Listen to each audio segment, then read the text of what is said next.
Welcome to this month's episode of What is Your Mountain? Today, we're excited to welcome Ramin Abrams, a talented musician and accomplished financial advisor whose journey bridges creativity and strategy. From mastering the cello in New York City to performing on the floor of the iconic Staples Center, Ramin's path is fueled by passion, discipline, and dedication. In this episode, we'll explore how his life in music has shaped his approach to financial advising and the lessons he's carried from one world into another. Join us as we dive into Ramin's story and the mountains he's climbed in both music and finance. Well, good afternoon, Ramin. How you doing? I'm doing well. How are you? I'm doing well, thank you. Welcome to What is Your Mountain podcast. Thanks for having me. Yeah, it's great to have you. We've done a few of these now, Ramin, and I think we've really covered a lot of different topics. As everyone knows, the What is Your Mountain podcast is to talk to guests within the concurrent ecosystem that have achieved great things. And one of the things, well, you've achieved a lot of great things, but one that's just really intriguing to me is your music background. So why don't we just start off kind of at the beginning? When did music enter your life?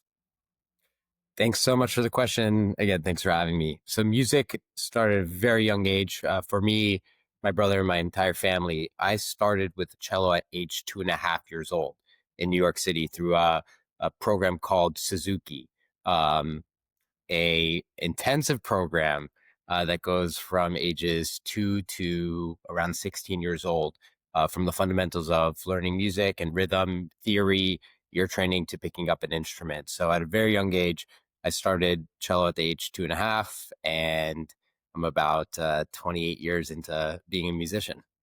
That's amazing. When did you realize that music wasn't just a hobby to you? Yeah, great question.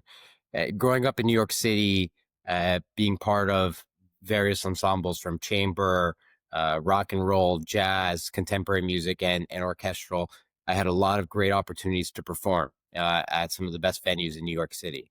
And with that passion of studying the craft of being a musician to the execution of being able to perform at some of the best venues in the entire world, not only country, put me to the next level of saying, this isn't just a hobby. This isn't just an extracurricular.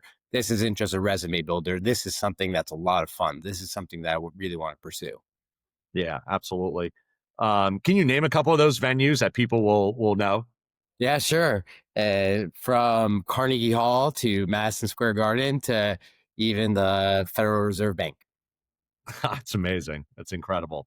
Um, so one of the things I was thinking about when I asked you to join What is Your Mountain was Juilliard. Obviously, that's something, and that's a school that many people have heard of. When did Juilliard come onto your radar? Yes. When I started taking music more seriously and developed my craft, I started seeking some of the best professors to study. In music, your primary goal in building your craft as a musician is building a relationship with a professor, a teacher, for private Yeah. lessons directly towards the instrument. And with that, in New York City, we have the Manhattan School of Music, we have the New School, we have some great music programs out there, Juilliard being the top. So I was looking for the best professor to study with, and Juilliard was a school where I was able to study with the principal bass player of the New York Philharmonic. And what is the process or I don't even know how to say it properly. So I apologize if I'm using the wrong terminology, but do you audition to, I'm sure you just don't get that type of a coach. So how do Yeah, for you, sure. you kind of get in? Yeah. As I was studying with various teachers, Juilliard was the goal. And you have to go through an auditioning process just like you're applying to a university.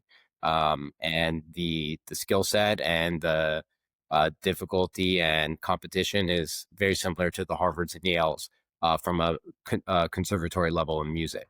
So the audition process was definitely intense. It took a lot of time and practice, and you have to come up with an audition consisting of various musical capabilities, ear training, tenacity within the instrument, and then obviously the virtuoso performance aspect of it. So it was about a 2 day audition process with a panel, including the professor that I would study with, and thank God I was accepted, Yeah, and had the opportunity to study with that professor for 4 years. that's awesome. W so now you go through the process, you get accepted. What's like a day at Juilliard? Like, walk me through, like, what a typical day would look like. For sure. So when you're studying music, you're studying all aspects, the music history, understanding compositions and historical pieces of music. It's really important when you're playing Tchaikovsky's Fifth Symphony to fully understand what Tchaikovsky was trying to do, the motifs, the theories, um, the goal of what that piece is meant to project to the audience. So understanding that was the music history side. Ear training, another side is ensuring that you have the ear to adapt, to play, to understand music. So training that was really important when you hear like the terms, someone has perfect pitch, or someone can, hear that song and learn the lyrics really quickly or learn that tune really quickly. That training is actually really important in crafting you as a musician. So we spent a lot of time doing that. Another course would be music theory. So from learning to as simple as reading notes and learning that to more complex processes of music theory helped us, craft becoming good musicians. And then private lessons as well. So private lessons one-on-one with professors where you're working on orchestral pieces, solo pieces, etudes, and other compositions to build your craft. And then finally, combining all of that together, you would go into an orchestra with 50 to 120 other people to prepare for a large performance, whether Yeah. we're playing a symphony or a solo concerto, etc. So the days were pretty intense, but I would say a lot of time was allocated to students having the ability to practice. Okay. Practice and self practicing was a big part of it. So you really had to do a lot of the work on your own and then be prepared to join the community or join the chamber or join the classroom. Okay. Obviously, you compared it earlier to, like, Harvard and some of the Ivy League schools. Which means you have the best of the best in all of music, all different types of music. Talk about the competitiveness at Juilliard. I've read a couple things about it, and it seems like that's one of the areas where it's extremely competitive. So talk a little bit about that. Sure. If from a competitive standpoint, the caliber of talent from a raw talent perspective to some of the hardest working talent is the highest caliber I've ever seen. And I've had the opportunity to tour a lot of universities and conservatories. Juilliard had the highest caliber. What that does is it puts you in a very competitive environment. As a young teen and um, young adult, I had a lot of passions. I like to surf. I run marathons. I have a social life. I was, very focused in academics. There were people there that were solely focused on their craft. So someone who loves exploring other aspects of life, you're sitting next to someone that is solely dedicated to that one craft. And the competitive nature of that is insane. You're working and participating and competing and collaborating with some of the best talent in the entire world. Um, from a landscape perspective and from growing and being part of that community, it was extremely competitive and definitely plays a big role in how I look at life, how I look at my business, how I look at my practice, how I look at every aspect of my life. Yeah, absolutely. And I think that's a good segue into, post Juilliard. So, and you're still a great musician, but you made the decision at some point to go kind of a different route for your professional life, because not only are you a great musician, but you're also a really great financial advisors. So when did you decide to kind of go that direction instead of music 100% professionally? Yeah, thanks for the question. Right after graduating my bachelor's degree, I went on tour in Italy, uh, primarily in Montepulciano in Tuscany. Performed at a festival, and we performed all the way through Milan, Rome, Florence, and then ended up in Tuscany. Coming back, I didn't have a business plan as a musician. I didn't want to be just a gig musician. So living through the inconsistencies from a income perspective and monetary perspective of a musician, it wasn't something that I was passionate about. It wasn't something that I was excited about. It was actually something I was scared about. And it drew me away from music, thinking of it as a profession. And I spent a majority of my life at that point playing music and loving every minute of it. And the moment I started dreading it was the moment I said, I have to do something. I have to change something about this. And as a young kid and as a young adult, I was always business focused. At a very young age, right after my bar mitzvah, those bar mitzvah checks went right into the stock market. And my mom Love was a it. financial advisor at the World Trade Center at Merrill Lynch. So benefiting from the fruits of living in New York City, the Yep. financial capital of the world, and being business focused at a young age, I realized that I needed to make a switch, and the financial services was a great next step for my life. So Yeah. right after coming back from that tour, I realized I didn't want to pursue music as a career. I wanted it to be a vocation, a passion, something that I would always be committed to playing, but find a career where I could use the skills and discipline that I learned from music and apply it towards something more meaningful from a career and long-term perspective.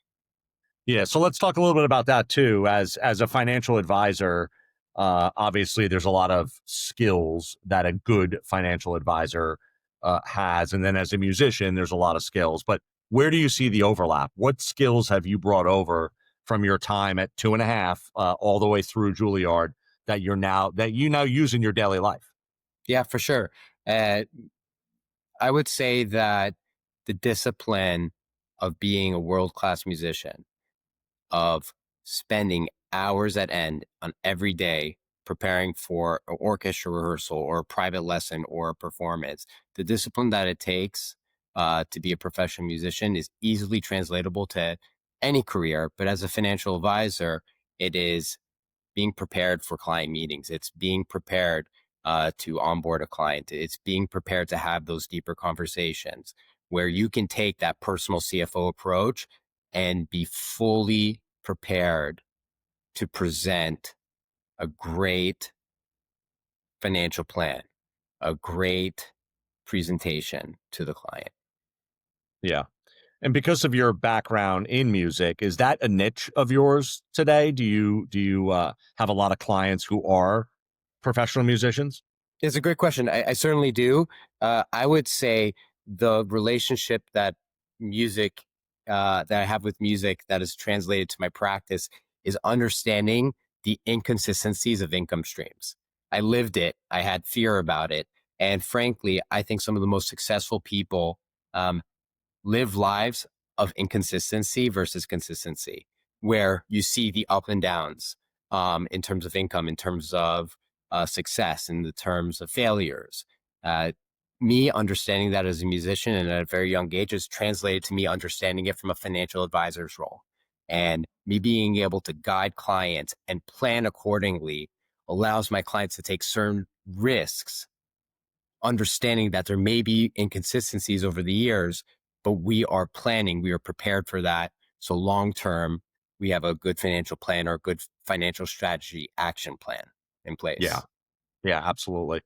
When I think of an orchestra, I think of, you every single person that's sitting in that seat is a like you have said before, is a world-class performer at that particular instrument, right? And I know there's a lot of people that probably are world-class performers at multiple instruments, but it makes me think when I think of this as a team approach, and I really do. One of the reasons why I know a lot of advisors join concurrent is because you have an orchestra of other professionals. How do you think about that when you're building a team for your clients? Do you ever think about it in that perspective? and maybe talk a little bit about how you surround yourself with other world class professionals. I think it's really important because growing up in the environment I had as a musician and the environment I am now with Concurrent, there's a lot of similarities of the caliber of talent. And I'm not Yeah. just saying that drinking the Kool-Aid of Concurrent, it's true.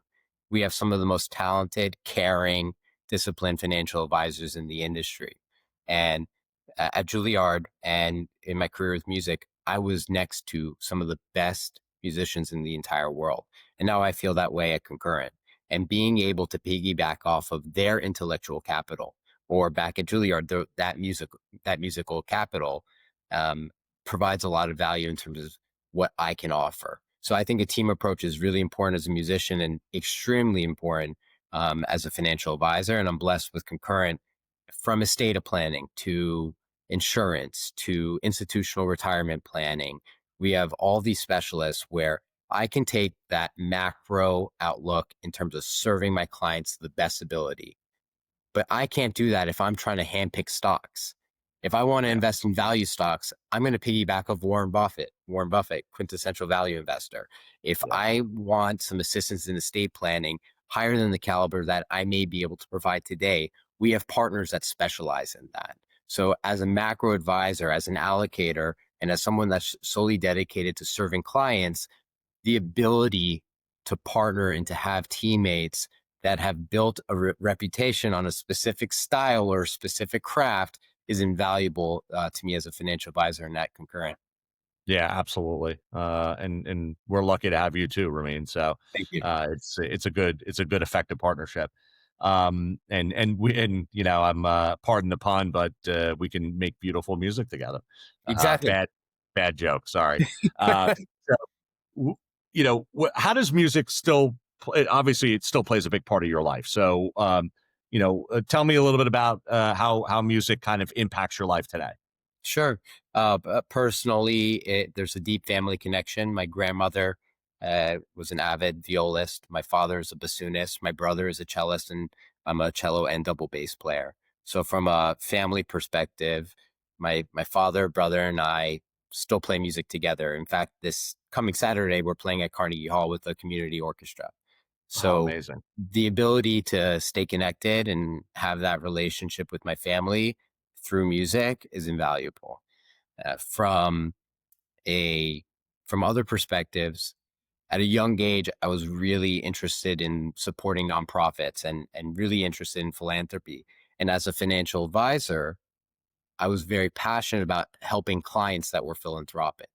And I was at a point in my career and at my age where the impact I could make financially wasn't as high as the impact that I could make either through donating time or volunteering.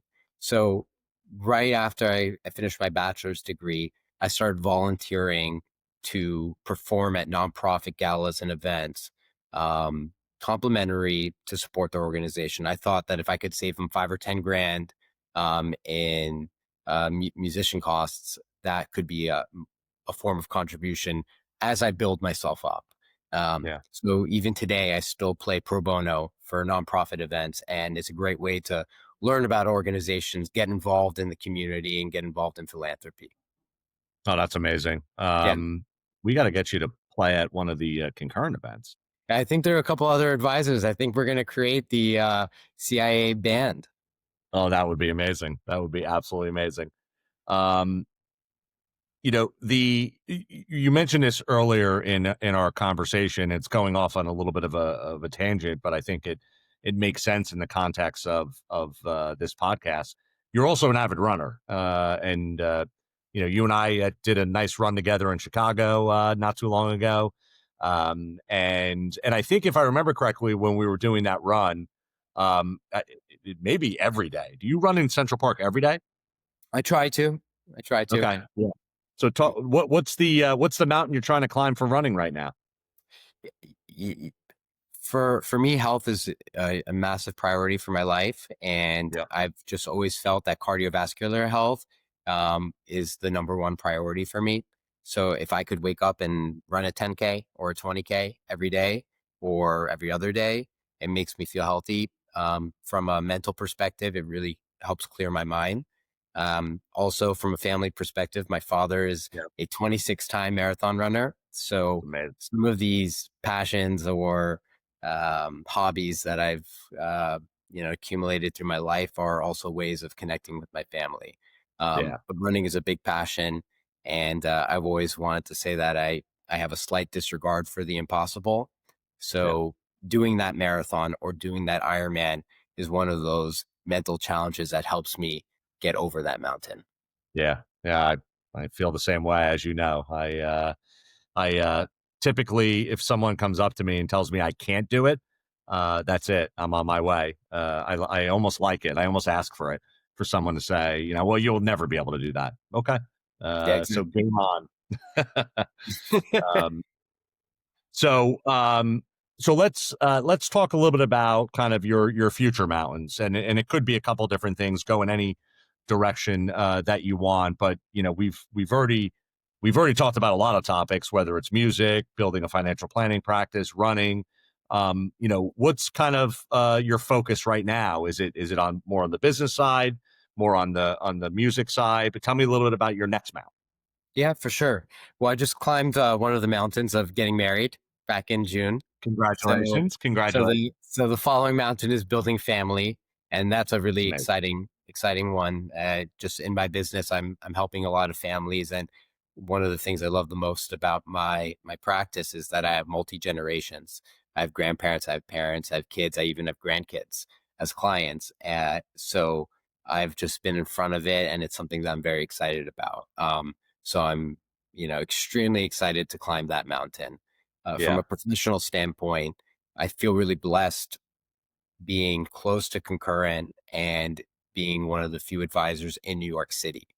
And with that, I think there's a great responsibility and opportunity to grow Concurrent's presence in New York. So yeah. expanding my team is something that's really important. It's fantastic that I've been able to see growth for my practice, but expanding and bringing new talent to the Concurrent ecosystem is definitely a mountain I want to climb, and something that I know you and the rest of the Concurrent team will be there to support me in climbing. 100%. This is a little bit of a personal question for me. Is it ever too late to learn how to play music? Never too late. Never too late. Pick it up. It is a fantastic hobby. Just if you're in your 30s or 40s, I wouldn't recommend picking up the trombone or the bassoon or Okay. a very loud and squeaky wind instrument. Yeah. That said, the feeling that you get from playing music, if you love listening to music, it's a shame that you don't try to play music at any point in Yeah. time. Yeah. It is on my bucket list. That's why I asked. And I'm kind of open to what the instrument is. I just think it would be a wonderful thing at some point. And I know that's also good when you do get older, like I unfortunately am. I know that's really good for your health as well. Is to learn new things, especially things that you're just not comfortable with. So I don't know. Maybe we'll probably have to talk about that a little bit more someday, and maybe you can give. Yeah. No, I'll say a short story. My grandfather served in the Navy, and unfortunately suffered from Alzheimer's. And there's a period of time before he passed where he moved into my parents' home, and I had some time with him. And at the point of not fully being able to have a conversation with him, I gave him a pair of chopsticks, played some jazz music. He started drumming to it, and his memory just came out as if he was 20 years younger. It was pretty Wow, incredible. So with that, I think it's such an amazing and powerful tool. that's an incredible story. Thank you for sharing that. Um, so let's wrap up with kind of this question. If we got there's a lot of people that are going to be listening to this from within the concurrent ecosystem, and they're all probably at different stages that we just had through our discussion. So maybe they have children who are learning how to play instruments or sports or anything. What advice would you give to someone who maybe is a little bit lower on the mountain, and they're looking to kind of move up the mountain as quickly as they can? Any advice that from what you've learned in all of your accomplishments? Yeah, I would say if you have kids, under 5 years old and they want to pick up an instrument, I'd encourage you to learn that instrument with them or learn another complementary instrument with them. It'll be a fantastic way for you guys to communicate with each other in a different way, like with music. Be a Yeah. fantastic way to get that quality time together, and a fantastic way to keep them invested in it. Additionally, if you are planning for even further in the future, and you want a kid to play music, maybe pick an instrument that isn't the guitar or the piano or the violin. There's so many other beautiful instruments like the cello or the double bass or other wind instruments. I think that when we're in such a competitive world, by picking some of these other instruments, you're opening the door to merit scholarships at universities. You're opening the doors to a lot more than just the most popular instrument that everyone else plays. I think there's a lot of value in filling that void in the orchestra, like by picking a less popular instrument. Yeah, absolutely. Um, well, this is great, Ramin. Your story is incredible. I love speaking to individuals that have not only climbed one particular mountain, and but have climbed multiple. And you have achieved that, and you still have a lot of great things to come. Any last parting words for the audience? I just want to say thank you, and Joe, you've climbed more mountains than anyone I know at Concurrent. As a leader at the firm, and as a friend to all of us at Concurrent, you've just been amazing and inspiring in terms of helping us not only identify our mountains, but also helping us get through them. Um, Awesome. and we really appreciate that, and we really appreciate you. Thank you, Ramin. I appreciate that. Love to have you, and would love to have you again at some point. Of course, would love that. Thanks so much for the All time. right. Yeah. Thank you. Take care. Thank you for listening to What is Your Mountain? Ramin Abrams' journey from musical performance at the highest level to making a meaningful impact in financial advising is a reminder that our passions often guide us in unexpected ways. His story shows that no matter the field, growth comes from commitment and heart. We hope Ramin's experience encourages you to embrace your own challenges with focus and confidence. If you enjoyed today's episode, please follow the podcast and stay tuned for more inspiring stories. Until next time, keep climbing.